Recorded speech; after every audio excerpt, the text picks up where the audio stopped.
Marwadi university మంచి భవిష్యత్తు కోసం తెలుగు విద్యార్థులు ఇష్టపడే యూనివర్సిటీ. కాల్ 9059052378 9059052379. అయ్యా నారాయణ మూర్తి, నన్ను ఎందుకయ్యా ఇలా బాధ పెడతాం? ఎంత పాపిష్టి వాడినైనా ఇంత కఠినంగా దండిస్తే నీకు కూడా పాపం వస్తుందేమన్నయ్యా. స్వామి. బాబు, ఏమన్నా సాయం కావాలా?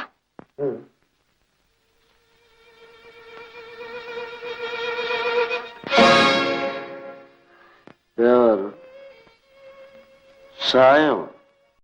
దేవుడే దయలేక వదిలేసిన వాడిని నువ్వేం చేస్తావు? బహుశా మనిషికి మనిషి చేత సాయం చేయించడానికి ఆయన ఊరుకున్నాడు. చెప్పండి బాబు, మీకేం కావాలో చెప్పండి. అమ్మా వద్దమ్మా, నన్ను అంటుకోవద్దు. తాకితే అంటుకునే కుష్టు వ్యాధి. జాలిపడి అయ్యో అన్నా అంతే చాలమ్మ. చివరి గడియల్లో చల్లని మాట విన్నాను. వెళ్ళిరామ్మ, వెళ్ళి. అదేమిటి బాబు, ఈ స్థితిలో మిమ్మల్ని వదిలి ఎలా వెళ్ళగలను? చీకటి కూడా పడింది. మీరెక్కడికి వెళ్ళాలో చెప్పండి. అయ్యో తల్లి, ఊరు పొమ్మంటోంది, కాడు రమ్మంటోంది. అందుకే ఇలా పోతున్నారు. ఎక్కడో ఇలా ఏడ్చి ఏడ్చి ఒక్కసారి కన్ను మూస్తారు. ఎందరో అనాథలు, అందులో నేను ఒకటి. నేను ఒకటిని అనుకోండి, ఆ విధంగానైనా నన్ను సాయపడివ్వండి. మీరెవరో ఎక్కడికి వెళ్ళాలో చెప్తే. నా పేరు సిరిపురం సుందర్రామయ్య. పేరు పెట్టిన వాళ్ళు చాలా చమత్కారంగా పెట్టారు. సిరిపురం సుందర్రామయ్య గారా? తరచు పత్రికల్లో చూసే పేరేనే. వాడేనమ్మా వీడు. ధర్మదాత, కళాపోషక వగైరా పాపిష్టి బిరుదులన్నీ దిక్కుమాలిన వాడిని ఎత్తినే ఉండేది. ఏమిటి, మీరే బారా? భగవంతుడా, ఏమిటి విపరీతం? కోటీశ్వరులు మీకు. కోటీశ్వరుడికి కుష్టి వ్యాధి ఏమిటని ఆశ్చర్యపోతున్నావు? డబ్బుకి జబ్బుకి సంబంధం లేదమ్మా. అంత కర్మ. ఒకే నొసట భగవంతుడు అంతటి భోగాలు, ఇంతటి బాధలు, అంతటి కీర్తి, ఇంతటి దిక్కుమాలిన తనం రాస్తాడంటే ఎవరైనా నమ్ముతారు. కానీ నా నొసట రాశాడు. ఏ జన్మలో చేసిన పాపము ఈనాడిలా అనుభవిస్తున్నాడు. అంత డబ్బున్న వారు మంచి డాక్టర్లకు చూపించలేదు? పిచ్చి తల్లి, చూడని డాక్టర్లు, మింగని మందు లేదు. దర్శించని పుణ్యక్షేత్రాలు, మొక్కని దేవుడు లేడు. అయితే ఈ జబ్బు పోయే మార్గమే లేదా? అదేనమ్మా, ఆ మాటే నేను కనిపించిన వారందరినీ అడిగాను. వారందరూ చెప్పిందల్లా ఒక్కటి. చేతికి ఎముక లేదనిపించేలా దాన ధర్మాలు చెయ్యి, ఆ పుణ్య ఫలంతోనైనా నీకు ఈ వ్యాధి నయమవుతుందేమో అన్నారు. ఆనాటి నుంచి అడగని వాడిది పాపం అన్నట్లుగా, అడిగింది కాదనకుండా దాన ధర్మాలు చేశాడు. నా ప్రాణం తప్ప అన్నీ ఇచ్చేశాడు. అంత దాన ధర్మాలు చేసిన ఈ జబ్బు తగ్గలేదా? ఎందుకు తగ్గాలమ్మా? జబ్బు పోతుందన్న ఆశతో చేసేవి దానాలవుతాయా? లంచ, దేవుడికిచ్చే లంచ. చేతిలో ఉన్న డబ్బు అయిపోయేసరికి జబ్బు బాగా ముదిరి అందరూ అసహించుకునేటంత వికృత రూపం తెచ్చిపెట్టి. పోనీ డబ్బు లేకపోయినా నా అన్నవాళ్ళు ఎవరూ లేరా? లేకే, నేను కన్నవాడే ఉన్నాడు. చెట్టంత కొడుకు. వాణ్ణి పెద్ద చదువులు చదివించాను, విదేశాలకు పంపించాను. మరో కోటీశ్వరుడి కూతురికిచ్చి పెళ్లి చేశాను. గొడ్డొచ్చిన వేళ, కోడలొచ్చిన వేళ అన్నారు. కోడలొచ్చిన కొద్ది రోజులకే నన్ను ఇంట్లో నుంచి వెళ్ళగొట్టాడు.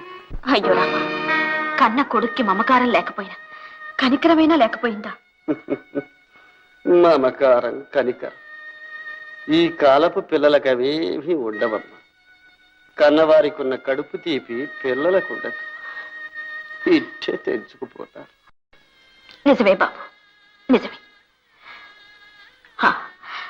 మీ వల్ల ఉపకారం పొందని ఏ ఒక్కరు మీకు ఈ స్థితిలో సాయపడలేదా?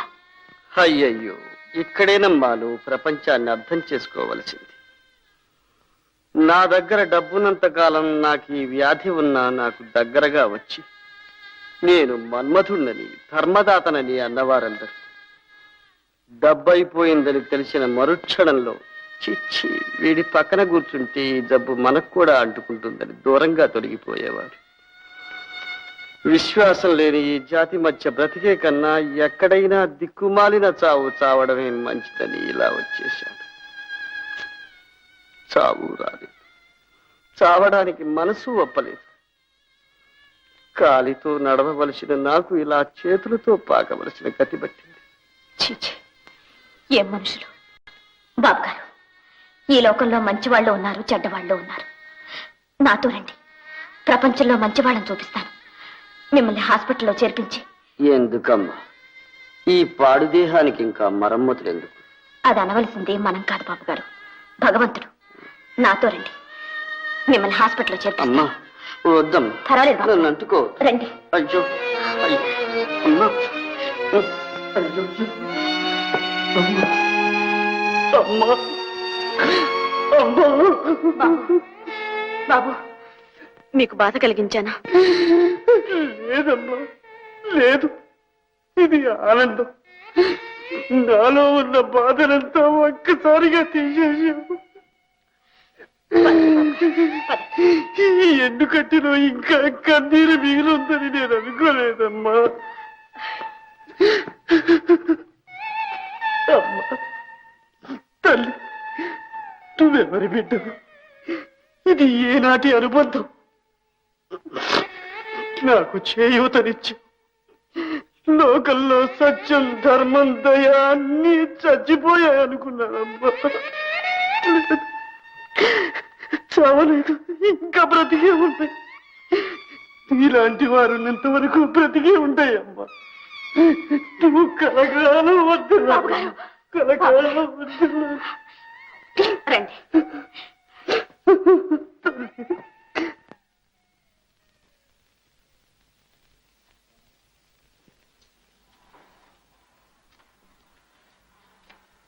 ఇలా కూర్చోండి బాబు గారు, ఇప్పుడే వస్తాను.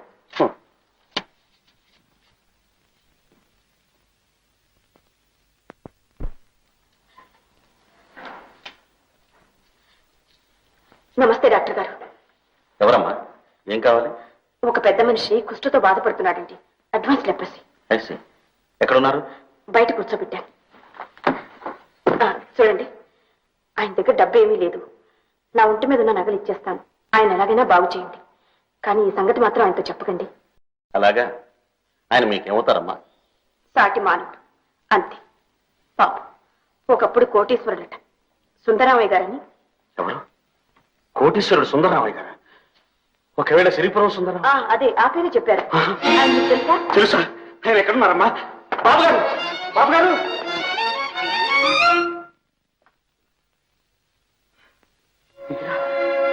బాబుగారు, బాబుగారు!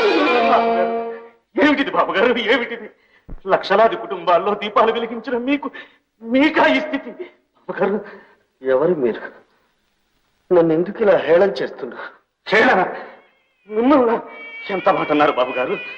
మీ ఉప్పు తిరిగి పెరిగిన వాడిని, మీ సహాయంతో చదువుకున్న వాడిని నేను మిమ్మల్ని హేళన చేస్తానా బాబుగారు? మన్నించు బాబు, మన్నించు. చాలా కాలంగా నిందలు, తిరస్కారాలు విని విని నా గుండె చెవికిపోయింది. ఇప్పుడు మంచి మాటలు విన్నా నమ్మలేని స్థితిలో ఉన్నాను. ఏమీ అనుకోకు బాబు. ఎవరు నువ్వు? మీ దగ్గర కోటయ్య నేను నౌకరం ఉండేవాడు, గుర్తుందా? కోటయ్య? ఉండేవాడు బాబు, ఉండేవాడు. చాలా నమ్మకస్తుడు. నేనంటే ప్రాణం వాడికి. వాడే ఉంటే నన్ను ఇలా వదిలేసేవాడు. నాకు ఈ దుస్థితి వచ్చేది. అందుకనే వాడిని దేవుడు తీసుకుపోయాడు. నేను ఆ కోటయ్య కొడుకునే బాబు. ఏమిటి, నువ్వు మా కోటయ్య కొడుకు? అవును బాబుగారు, మీ కోటయ్య కొడుకుని. మా కోటయ్య కొడుకు డాక్టర్ అయ్యాడు. అంతా మీ చలవేగా బాబుగారు. మీ సహాయంతో అమెరికా వెళ్ళి డాక్టర్ చదువుకుని ఇటీవలనే వచ్చాను. రాగానే మీకోసం మన ఊరు వెళ్ళాను. లేరన్నారు, ఎక్కడున్నారో కూడా తెలియదన్నారు. నిజమే బాబు, నా వంటి జీవులు లోకానికే అనవసరం. అలా అనకండి బాబుగారు, మీకేం పర్వాలేదు. మెడ్రాస్ నుంచి పెద్ద డాక్టర్లను కూడా పిలిపించి ఈ వ్యాధి ఎలాగైనా సరే నయం చేస్తాను. లేకపోతే నా చదువు, నా బ్రతుకు కూడా వ్యర్థం బాబు గారు. బాబు, నా తండ్రి, నిండు మనసుతో నువ్వు అన్న ఆ మాట చాలు. ఇక నేను చచ్చిపోయినా పర్వాలేదు. అమ్మా, నీ పేరేమిటో, నువ్వెవరూ నాకు తెలియదు. నన్ను నా వారి దగ్గరికి తీసుకొచ్చావు. నీ రుణం ఈ జన్మలో తీర్చుకోలేనమ్మా. బాబు గారు లేండి. బాబు, వద్దు, నన్ను తాకొద్దు. అలా అనకండి బాబు గారు. లోపలికి రండి. లోపలికి వద్దు బాబు. నన్నెక్కడో ఓ మూల పడి లోపలికి రావడానికి నాకే అసహ్యంగా ఉంది. ఎంత మాట అన్నారు బాబు గారు. మీ దర్శనం కావాలని, మీ పాదధూడితో ఈ భవనం పవిత్రం కావాలని ఎన్నాళ్ళ నుంచో కోరుకుంటున్నాను. రండి. పదండి బాబు గారు, ఆయన ఇంత ప్రేమగా పిలుస్తున్నారు, కాదనకండి. రండి బాబు గారు.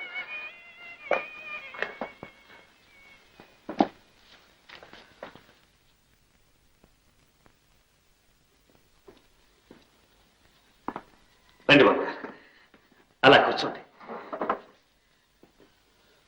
కూర్చోండి. బాబు గారు, ఆ ఫోటో చూశారా?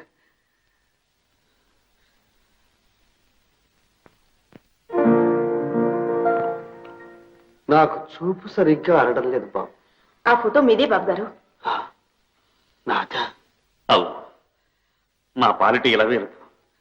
ప్రతి ఉదయం మీ ఫోటోకి నమస్కరించిన తర్వాతనే ఏ పనైనా చూసుకుంటాను బాబు గారు. అలాగా బాబు. ప్రేమాభిమానాలకు, భక్తి విశ్వాసాలకు కోటయ్య వంటి వాడు లేడనుకున్నాను. నువ్వు తండ్రిని మించిన వాడు అనిపించావు. అంతా మీ ఆశీర్వాద బలం బాబు గారు. సార్, పోలీసులు వచ్చారు, అర్జెంట్గా చూడాలి. అలాగే, ఇప్పుడే వస్తాను బాబు గారు. బాబు గారు, నేను వెళ్ళొస్తాను. ఇప్పుడా? ఇంత ప్రొద్దుపోయి?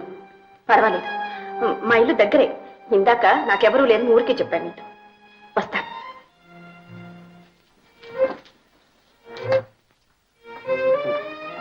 నా తల్లి, నిండు నూరేళ్లు సౌభాగ్యవతివై చల్లగా ఉండమ్మా.